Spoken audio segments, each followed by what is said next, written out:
Hello, good morning students. Today we can continue with the arrhythmias.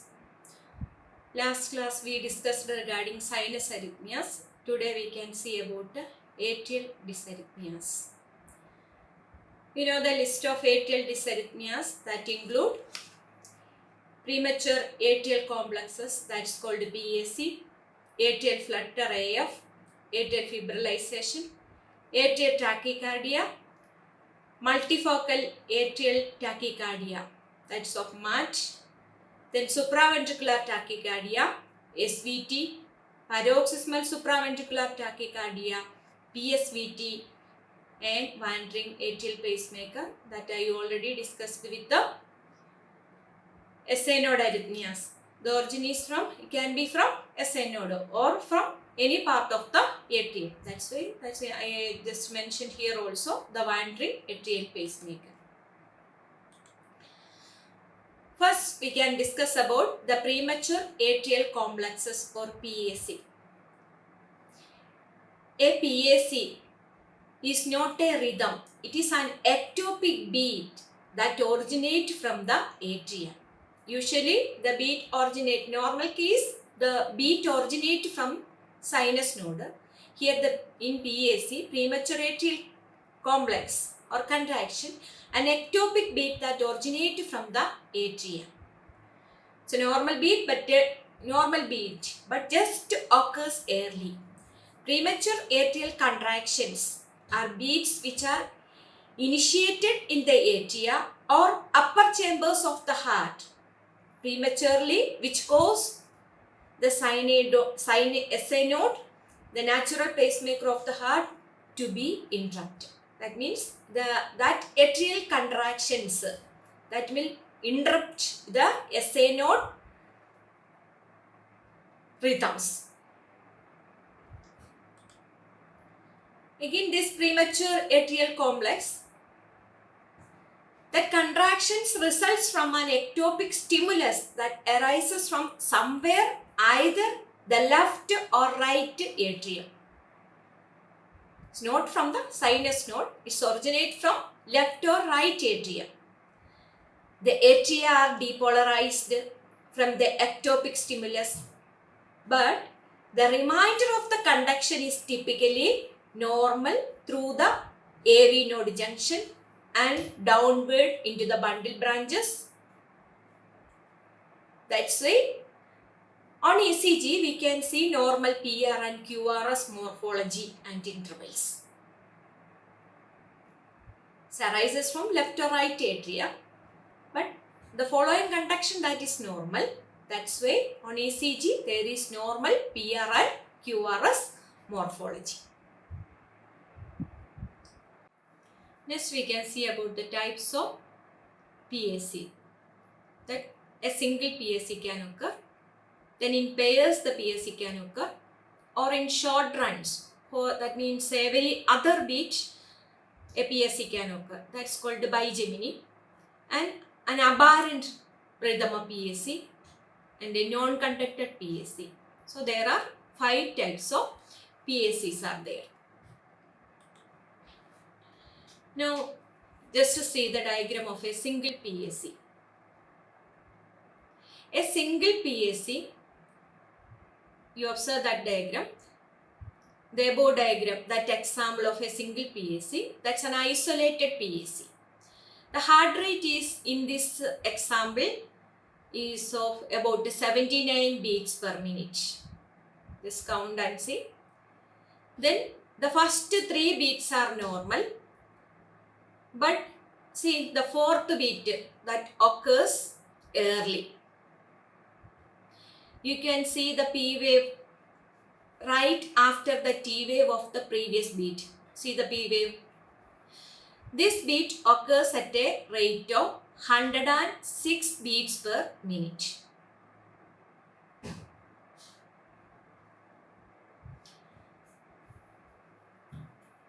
A P wave is immediately precedes it, and the QRS is normal in shape.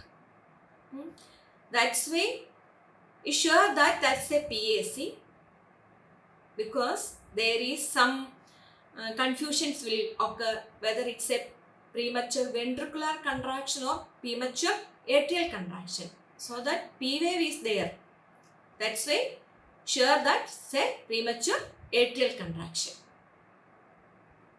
That means the beat is originated from the upper chambers or the atria of the heart.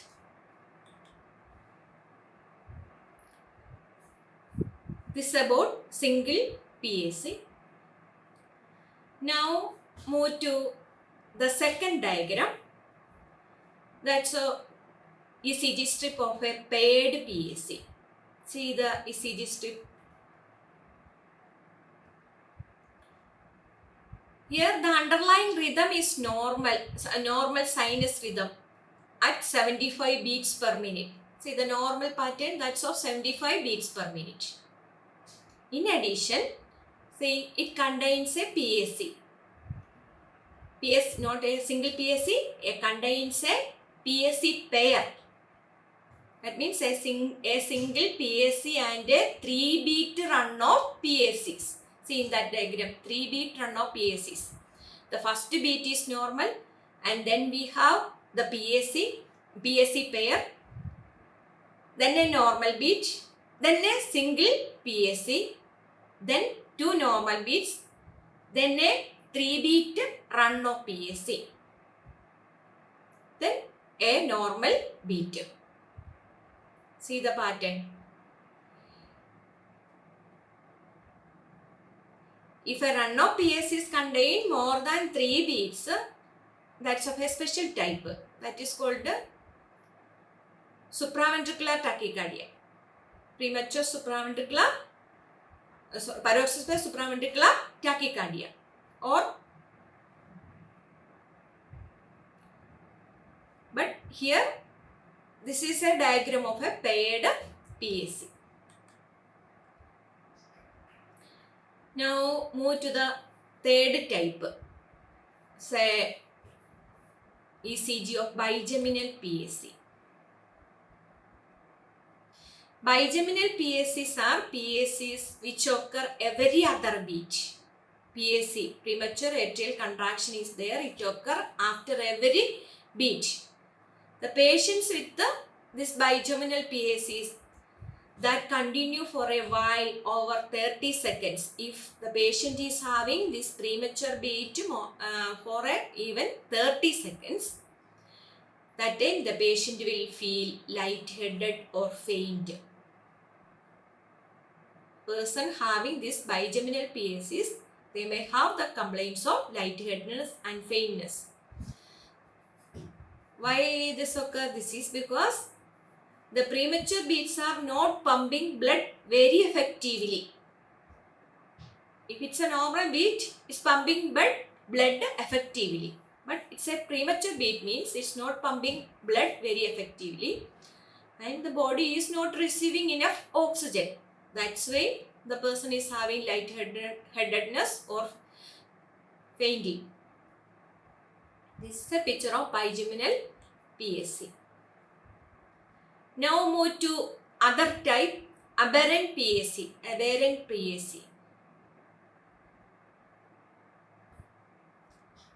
That we can see a variation of a single PAC, the third beat PAC, that is called an aberrant PAC, third beat.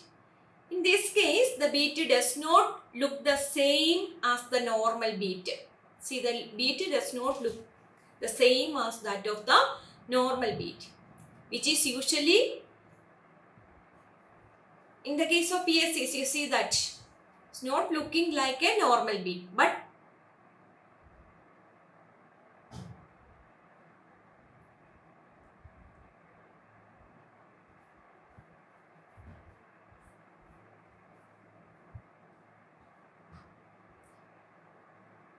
then it's clear that while the beat is that is slowed down while traveling through one of the bundle branches, and this slowing of the signal is what causes the shape to change in the ECG.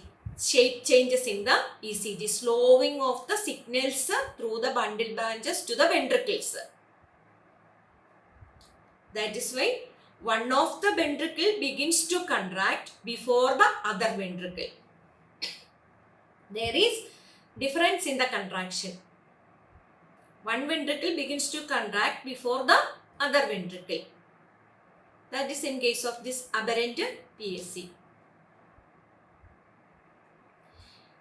In that, the impulses should happen to travel abnormally through the ventricles. The QRS may be prolonged. See, the QRS is prolonged. This is because the right or the left bundle branch are not ready to depolarize as a result of a temporary block.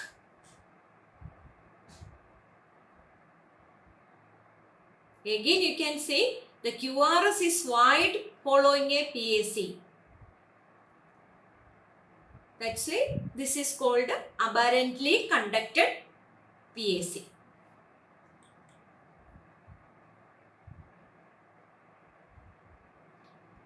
Now, one more type of PAC is there.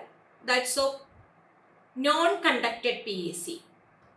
If a PAC occurs very prematurely or close to the preceding T wave, the early atrial depolarization might be too early for the right and left bundles to conduct the impulses. This type of PAC cannot be conducted down onto the ventricles. In this situation, we can look for an early P wave. Someday it may be buried in the preceding T wave. It's not clear in the ECG. It's buried in the T wave. The early PSC does not conduct into the ventricles. Thus, there is no QRS for this one cardiac cycle. It's not going to the ventricles. Impulses are not passing. There is no QRS. That's about non-conducted PACs. This is all about the types of PAC. Now we can see the causes of PAC. Possible causes are, PACs are very common. May occur in persons with a normal heart or persons with virtually any type of organic heart diseases. That means can occur in persons with normal heart and person with any type of organic heart diseases. Again, it's same with caffeine intake, or can see with emotional stress, or with administration of sympathomimetic agents, epinephrine and theophylline and all. Then due to electrolyte abnormalities, or in digoxin toxicity, or in hyperthyroidism. Among heart diseases, important one is during myocardial injury or ischemia. These all are some possible causes of premature atrial contractions. Now let us see the risk factors. Usually it's a benign condition. There is no risk as such. Still, may be a sign of underlying heart condition. If a person shows these premature atrial contractions, there is a possibility of some underlying cardiac conditions. Now, in common, what all are the features of ECG? We already observed 3 or 4 ECG strips. In common, ECG variations include ventricular and atrial rate. That actually depend upon the underlying rhythm. Whether it is from the sinus rhythm or from atrial where it started, like that depends upon the rhythm. Then the ventricular and atrial rhythm, that is irregular. Rhythm is irregular. That is due to early P wave, creating a PP interval that is shorter than the others. Just to observe the early demonstrated ECGs. The PP interval is shorter than the others. Premature P waves are occurring. That's why PP interval is shorter. Sometimes this is followed by a longer than normal PP interval. Longer than normal, that means, but one that is less than 2 is the normal PP interval. That is due to block. That also you can observe in that ECGs. No longer than normal PP means is less than twice the normal PP interval also. Again, this typical interval, it's called as non-compensatory pause. Now about the QRS shape and duration. The QRS that follows the early P wave is usually normal. Some normal rhythm is there. But it may be abnormal in case of apparently conducted PAC. Observe that ECG strip. It may be even absent in type of blocked PACs. Just observe the above strip. Then about the P wave, an early and different P wave may be seen or may be hidden in the T wave. Other the P wave in the strip are consistent. Normal P wave rhythm is there, that P wave is consistent. Other sometimes extra P waves that is hidden or there is differences in P wave. Then about the PR interval, the early P wave has a shorter than normal PR interval but still between 0.12 to 0.2 seconds. P and QRS ratio usually that is 1:1. This is about the PAC ECG strip. Now about signs. The PACs are common in normal heart. Sometimes the patient may say, my heart skipped a beat. When we are checking the pulse, we feel that patient is experiencing like that, my heart is skipping a beat. The same way, we are once counting also there is a skip beat. That's one sign. The patient who have this type of rhythm abnormalities may often refer to them as palpitations. They may complain of palpitation, skip beat, hard beat, irregular beats, missing beat or extra beats. These all are the possibilities. We feel light. They may also complain of feeling of dizzy or lightheaded or experience somewhat chest pain. Some patients may have no symptoms at all. A pulse deficit. What is a pulse deficit? It's a difference between the apical and radial pulse rate. So, a pulse deficit may exist. These all are the signs of PACs. Now coming to treatment. No treatment is necessary if asymptomatic. The person is asymptomatic or the PACs are infrequent. A single PAC like that is infrequent means no treatment is needed. If they are frequent, that means more than 6 per minute, this may hurt a worsening disease state or the onset of more serious dysarrhythmias such as atrial fibrillation. It's a sign the person is going to have more severe dysarrhythmias. So you have to find out the cause and treat the cause. That's the management. Drug therapy including beta blockers and calcium channel blockers. Can provide beta blockers or calcium channel blockers. Now move to the nursing priorities in PAC. Intervention not typically required. That's why we have to observe the patient. Heart rate may be irregular during the episodes of PAC. So assess the pulse for 1 full minute. The nursing care. Move to nursing care. Asymptomatic means observe and ECG monitoring for frequency and trends. Explore the potential underlying causes, that is caffeine intake, stress reduction, myocardial abnormalities, etc. You have to. Then if the person is symptomatic, treatment is typically centered around observation and monitoring for increased frequency.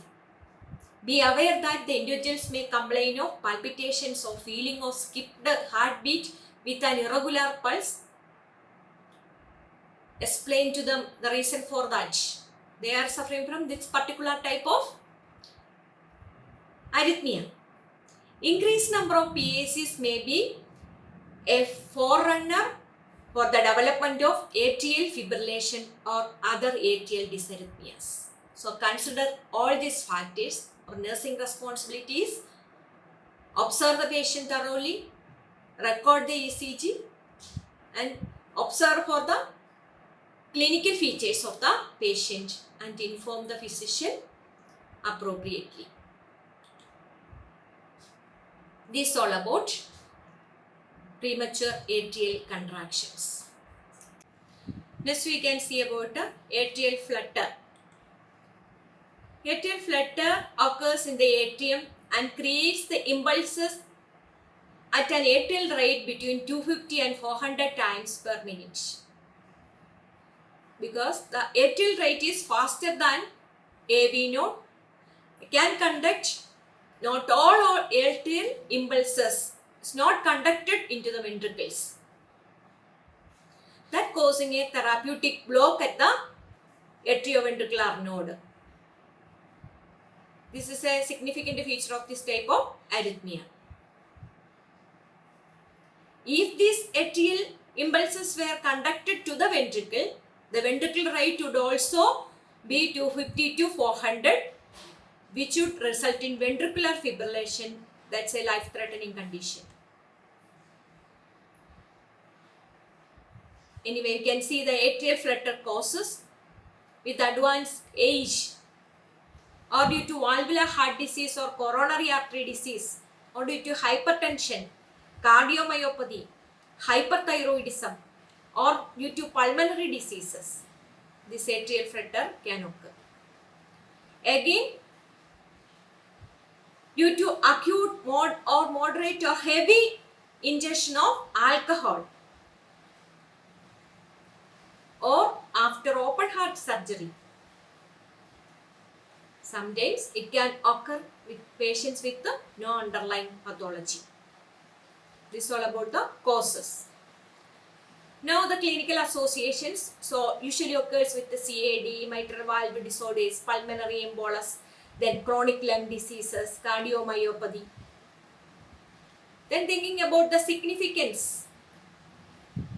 It causes high ventricular rates with atrial flutter can decrease the cardiac output and cause serious consequences such as heart failure.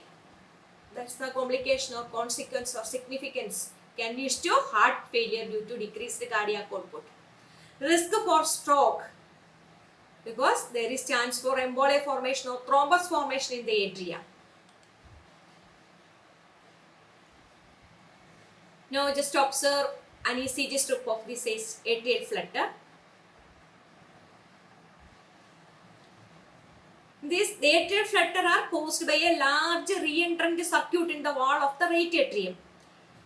The ECG characteristics, that's biphasing sawtooth flutter waves at a rate of 300 beats per minute. In this diagram you can see. The flutter waves have constant amplitude, duration and morphology throughout the cardiac cycle. There is usually either a 2:1 or 4:1 block at the AV node, resulting in ventricular rates of either 150 or 75 beats per minute. Just to observe another diagram of atrial flutter. One more diagram. That one more diagram about the unmasking of the flutter waves, unmasking type. In the presence of 2:1 AV block, the flutter waves may not be immediately apparent. These can be brought out by administration of adenosine. Sometimes the flutter waves, they may not be apparent. That type of unmasking flutter waves you can see. Anyway, in common we can see the ECG features of these flutter waves. Ventricular and atrial rate ranges between 250 to 400. Ventricular rate usually ranges between 75 and 150. Ventricular and atrial rhythm. The atrial rhythm is regular.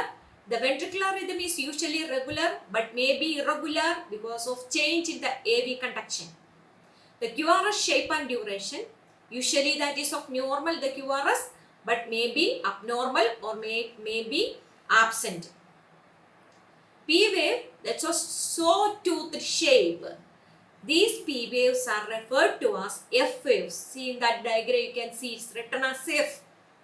PR interval, multiple F waves may make it difficult to determine the PR interval. Near, multiple PR intervals. F waves. That's why it's difficult to determine the PR interval. P is to QRS ratio, that's of 2:1, can be 3:1 or can be 4:1. Now move to the signs or symptoms of atrial flutter. Chest pain, shortness of breath and low blood pressure. These all are some main symptoms of atrial flutter. Again, about management. If the patient is stable, we can manage with the medications. Diltiazem, verapamil, that group medications. The medications can slow the conduction through the AV node. Again, ibutadilin may give to promote the conversion to sinus rhythm. If the medication therapy is unsuccessful, we need electrical conversion. Cardioconversion is needed.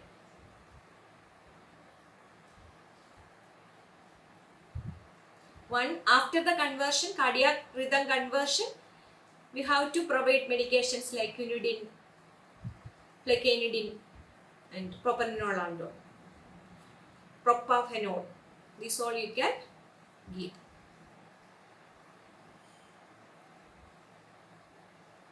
Suppose the patient is unstable. The first instance is that the patient is unstable.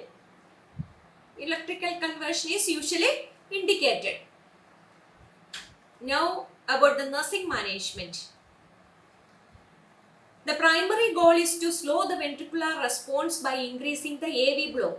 Once we are blocking it, AV block is there, we can block the conduction. That helps to decrease the ventricular response. Use electrical cardioversion to convert atrial flutter to sinus rhythm in emergency situations. That is electrical conversion we are using, the cardioversion technique. Nurse's responsibility is to do that in an emergency.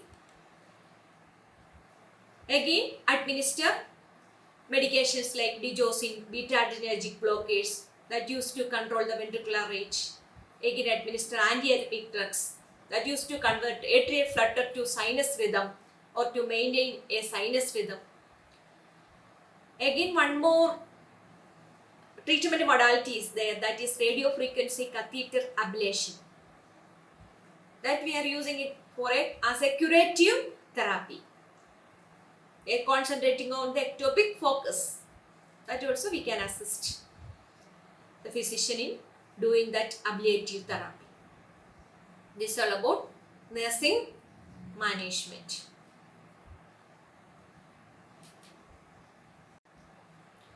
Now we can move to the third arrhythmia, that is atrial fibrillation. Atrial fibrillation causes a rapid, disorganized and uncoordinated twisting of the atrial musculature. Total disorganization of the atrial activity without effective atrial contraction. It is the most common dysarrhythmia that causes patient to seek medical attention. Can be chronic or intermittent type. It may start and stop suddenly, or atrial fibrillation may occur for a very short time. That's called a paroxysmal, or it may be a chronic type. Thinking about the causes of atrial fibrillation, you can see the atrial fibrillation is usually associated with advanced age. Again, due to valvular heart diseases, coronary artery diseases, hypertension, cardiomyopathy, hyperthyroidism, pulmonary disease, all predisposed to this condition, the atrial fibrillation. Again, acute, moderate to heavy ingestion of alcohol. Usually called it as holiday syndrome, holiday heart disease. Was due to heavy ingestion of alcoholism, the person can develop this fibrillation, or due to after any open heart surgeries. Also, this can occur in patients with no underlying cardiac pathology. You can see the clinical associations. Usually it occurs with any underlying heart disease such as rheumatic heart disease, then cardiomyopathy, CHF, pericarditis. Then it's often acutely that is caused by some conditions like thyroid toxicosis, alcohol intoxication, caffeine use, electrolyte disturbances, cardiac surgery. That all we mentioned under the causes.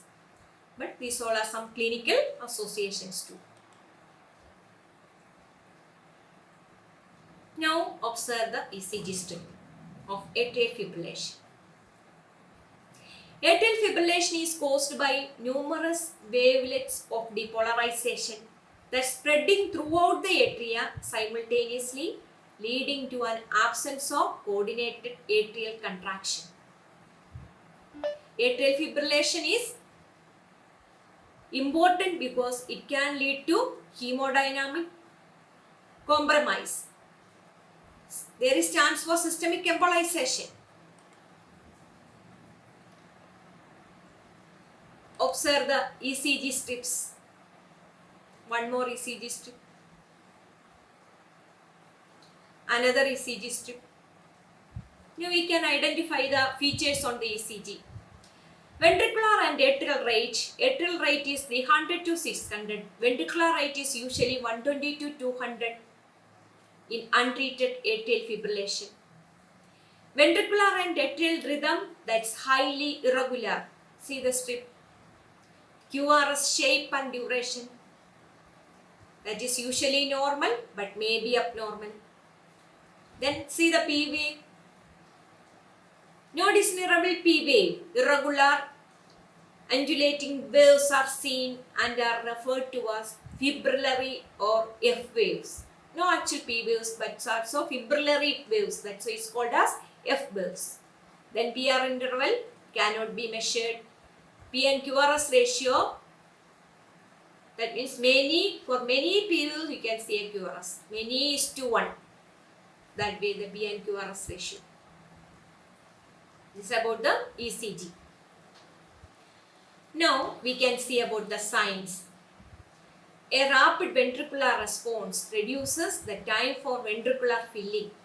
Isn't it? That's why there is smaller stroke volume that leads to decreased cardiac output. So the person will demonstrate the symptoms of decreased cardiac output. Because this rhythm causes atria and ventricle to contract at different times. The atrial kick, that means the last part of the diastole and ventricular filling, which accounts for 25% to 30% of the cardiac output.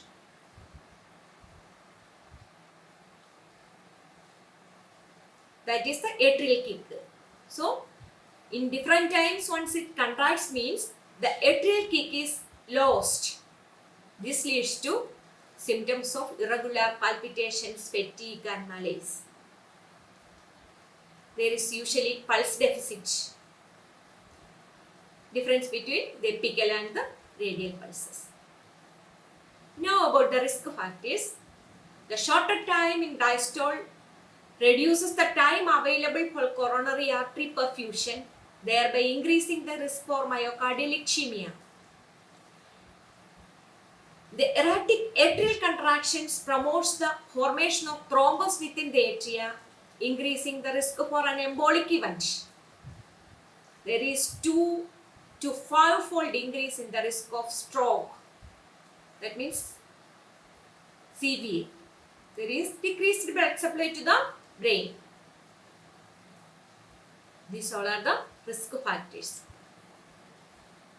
Then the significance of this atrial fibrillation we already discussed, that there is decreased cardiac output related to ineffective atrial contractions and rapid ventricular responses. That's the a significant event. There is decreased cardiac output. Another one is there is chance for thrombus formation that may lead to many problems, especially CVA, stroke. In order to prevent stroke, we may be providing anticoagulation for the patient. Now the treatment modalities of atrial fibrillation. That depends upon the cause and duration and the patient's symptoms. That means age, comorbidities, everything we have to consider while considering the treatment aspect. In many patients, the atrial fibrillation converts to sinus rhythm within 24 hours without treatment. Without treatment may convert to sinus rhythm in many patients. Both the stable and unstable atrial fibrillation of short duration are treated the same as stable and unstable atrial flutter. Already discussed how to manage the stable and unstable atrial flutter. The same management we are giving for this fibrillation also. Again, cardioversion also indicated for atrial fibrillation that has been present for less than 48 hours, a condition termed acute onset of atrial fibrillation. In that time, we prefer cardioversion. The cardioversion of atrial fibrillation that has lasted longer than 48 hours should be avoided unless the patient has received anticoagulants due to the high risk of embolization of atrial thrombi.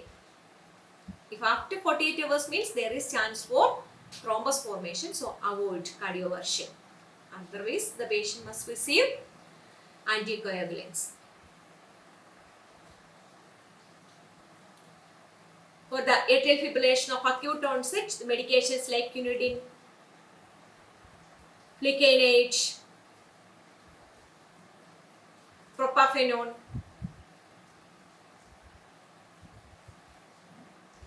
amiodarone, these all are some medications in order to convert the rhythm to sinus rhythm. These all are some medications.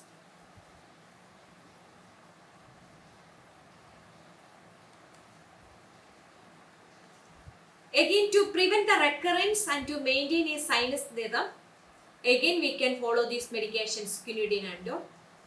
Then about the calcium channel blockers, diltiazem, beta blockers. They are effective in controlling the ventricular rate in atrial fibrillation, especially during exercises. Then use of digoxin, that's recommended to control the ventricular rate in those patients with poor cardiac function. That means the patient is having the ejection fraction less than 40%, you can suggest digoxin. In addition, warfarin is indicated if the patient is at high risk for a stroke. Then aspirin may be substituted for warfarin for those with contraindications to warfarin and those who are at lower risk of stroke.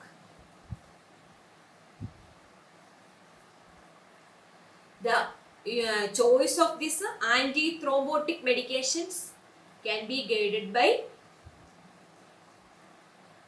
echocardiography. Another surgical management or there is surgical management is there, that those who are unresponsive to medications, option is surgical management. Again, implantation of pacemaker. Those who are unresponsive, we can implant pacemakers. Now we can move to next atrial arrhythmia, that's of atrial tachycardia. Atrial tachycardia, AT, is a type of abnormal heart rhythm or arrhythmia. It occurs when the electrical signal that controls the heartbeat starts from an unusual location in the upper chambers, that's of atria, and rapidly repeats, causing the atria to beat too quickly, that's of atrial tachycardia. Increase the heart rate.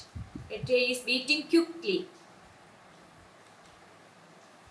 The atrial tachycardia is caused by an ectopic focus in the atria. It is often preceded by a premature atrial contractions and is characterized by a sudden onset and an abrupt end. The atrial rate is normally between 150 and 250 per minute. Although the AV junction may conduct all the impulses, there is often a degree of AV block also. If it conducts all the impulses, that can affect the ventricles. If there is an AV block,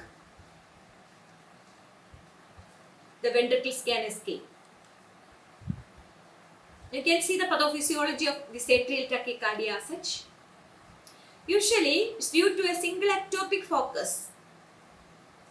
The underlying mechanism can involve, we know the mechanisms, re-entry, triggered activity, or increased automaticity. These all are the mechanisms. Maybe paroxysmal or sustained type. The multiple causes including, other causes including digoxin toxicity, atrial scarring due to MI and all, then catecholamine excess, congenital anomalies, abnormalities,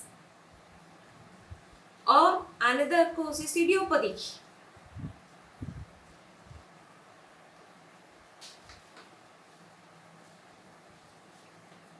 A sustained atrial tachycardia that may rarely be seen. If there is, it can progress to tachycardia-induced cardiomyopathy. Sustained tachycardia is usually due to tachycardia-induced cardiomyopathy. This is about the pathology. Pathology main features are re-entry mechanism is there, triggered activity is there, increased automaticity is there. You can see the causes, that is of already explained, digoxin toxicity, cardiomyopathy, sick sinus syndrome, ischemic heart disease, rheumatic heart disease. These all are some causes. Now observe an ECG strip of this atrial tachycardia. The ECG can identify the features. The QRS rate usually 150 to 200 per minute. The QRS rhythm, that is regular. QRS complex is normal width and morphology. Then about P wave, rate between 150 and 250 per minute, may not be visible, may be merged into receding T waves. If visible, different morphology from sinus P wave. Different morphology from the sinus P wave. You can see the relationship between P wave and QRS complex. Difficult to ascertain the relationship. The PR interval often cannot be determined because the P waves are not.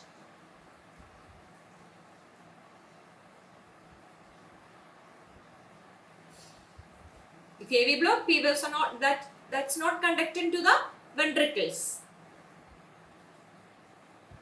That means every other P wave is blocked. That's why you can't observe the P wave in some cases.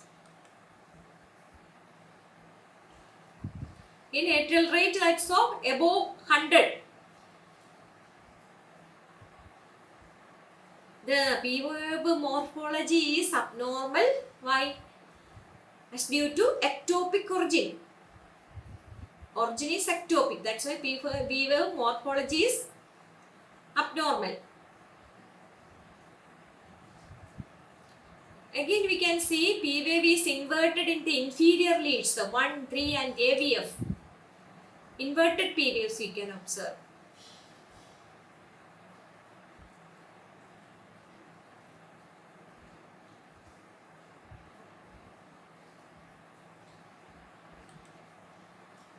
Now move to treatment of atrial tachycardia.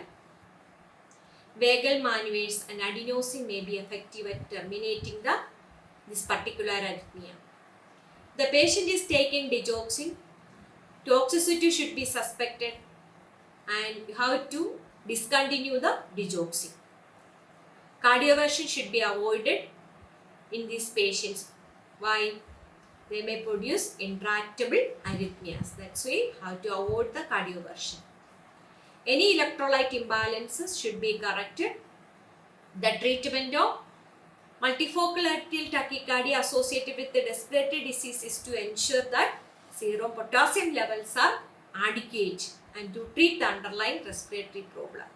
That's related to next we are studying about the multifocal atrial tachycardia. In atrial tachycardia also see about the serum potassium level and correct the underlying respiratory problems. Now move to next arrhythmia, that's multifocal atrial tachycardia.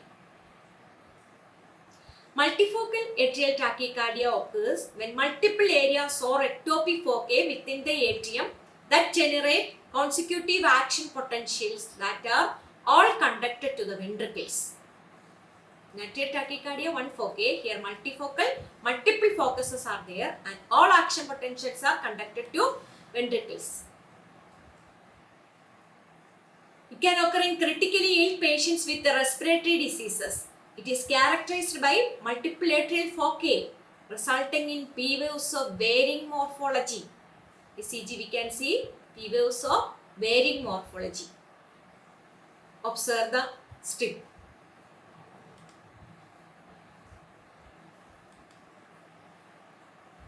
Then another strip. You can see the electrocardiography features heart rate that's greater than 100 beats per minute. That's usually 100 to 150 beats per minute, maybe as high as 250. Irregular rhythm with varying PP, PR and RR intervals. See the irregular rhythm. See the PP, PR and RR intervals. At least 3 distinct P wave morphologies in the same lead. That's not same. The isoelectric baseline between P waves. Sometimes that is of baseline with P waves. Isoelectric baseline with P waves. No flutter waves. Absence of a single dominant atrial pacemaker. No sinus rhythm. We can't observe any sinus rhythm. Then in PSA and all, we can observe some normal sinus rhythms. Here there is no sinus rhythms. The P waves may be unconducted, others may be apparently conducted to ventricles.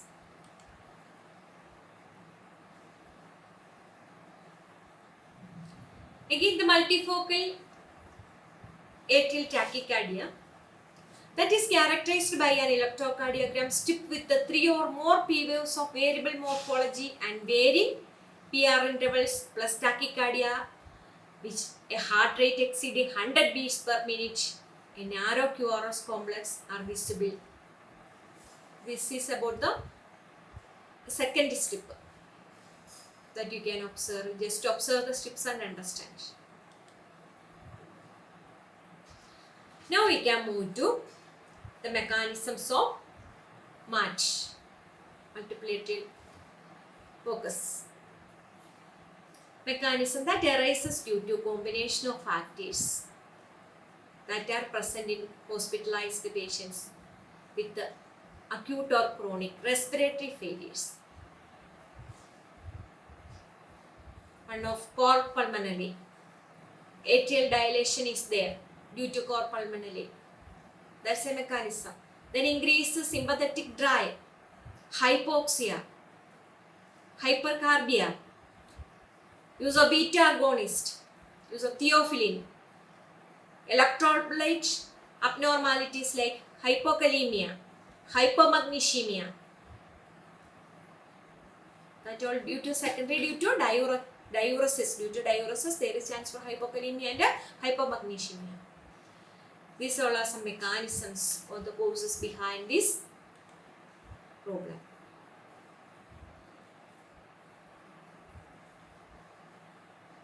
Also, you can know this mechanism that the mechanism behind this MAT is automaticity or triggered activity or reentrant mechanisms.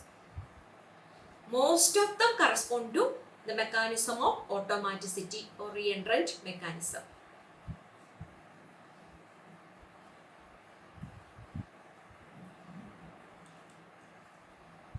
Now the causes, like typically this arrhythmia we can observe people above 60 years frequently have structural heart disease. They may have some pulmonary diseases. That's why this is common among people above 60 years. Now the signs or the symptoms of this MASH. Only the most frequent symptom is related to rate of heart rate. 120 to 250, we can't count heartbeats like. Then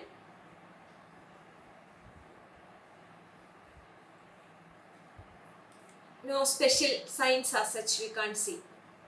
Then the management, regular pulse monitoring. Only thing we can monitor the pulse and find out. Then check for signs of pulmonary diseases. Then there is some variations in S1. That also an indication for this MASH.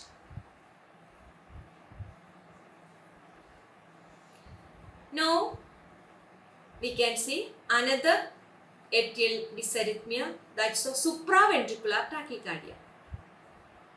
In some books, supraventricular tachycardia means it includes active tachycardia, junctional tachycardia, heavy reentrant tachycardia, heavy node reentrant tachycardia. It's like that is written. It's a combination of all these types. Still, we can see the supraventricular tachycardia. That encompasses all the fast, that is tachydysarrhythmias in which heart rate is greater than 150 beats per minute. See the diagram of SVT. Atrial rate, that's of 150 to 250 beats. Ventricular rate also 150 to 250 beats. Rhythm, that's of regular. P wave is there or what you see. If it is P wave, it's followed by a QRS, you must see. Usually it is hidden in the QRS. Then see the length of the PR interval. Impossible to find out. It is discernible, the PR interval. About the QRS complex, that's of 1.5 to 3 small squares you can see. This is about the ECG of dysarrhythmia. Now we can see the causes.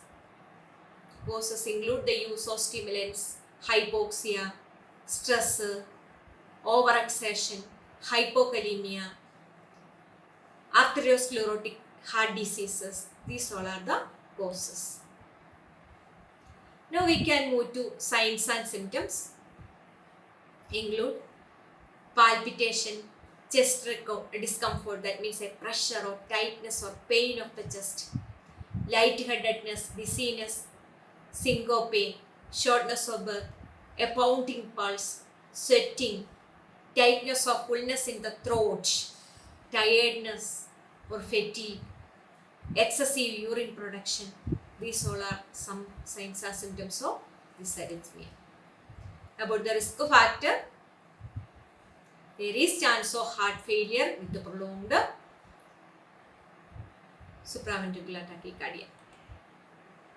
Management, medical treatment, stable patient, if they are asymptomatic,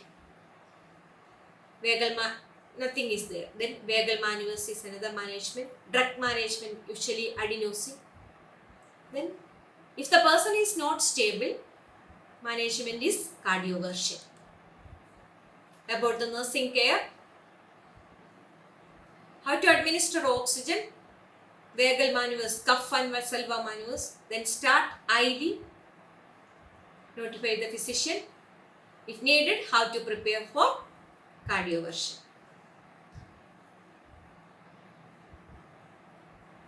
This is about supraventricular tachycardia. Next arrhythmia, that's of PSVT, that's a paroxysmal supraventricular tachycardia. PSVT stands for paroxysmal, which means sudden onset. Supraventricular, that's coming from above the ventricles. Tachycardia rate greater than 100. That's clear. Say, sudden onset of tachycardia arising from, coming from above the ventricles. Observe the ECG strip.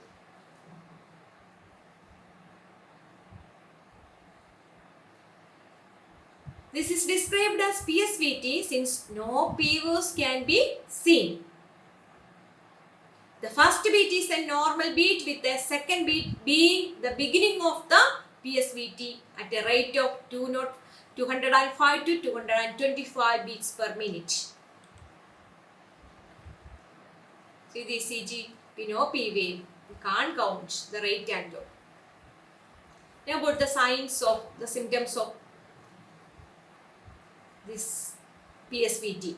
Patient may describe their symptoms are rapid beats, palpitations, flutters. Patients may experience lightheadedness, dizziness, shortness of breath, chest pain, anxiety.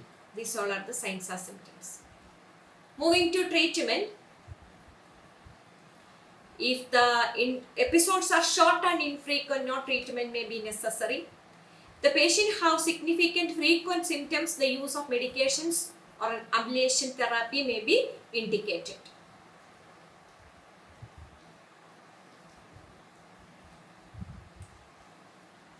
If it's not tolerated with this, the last option is cardioversion.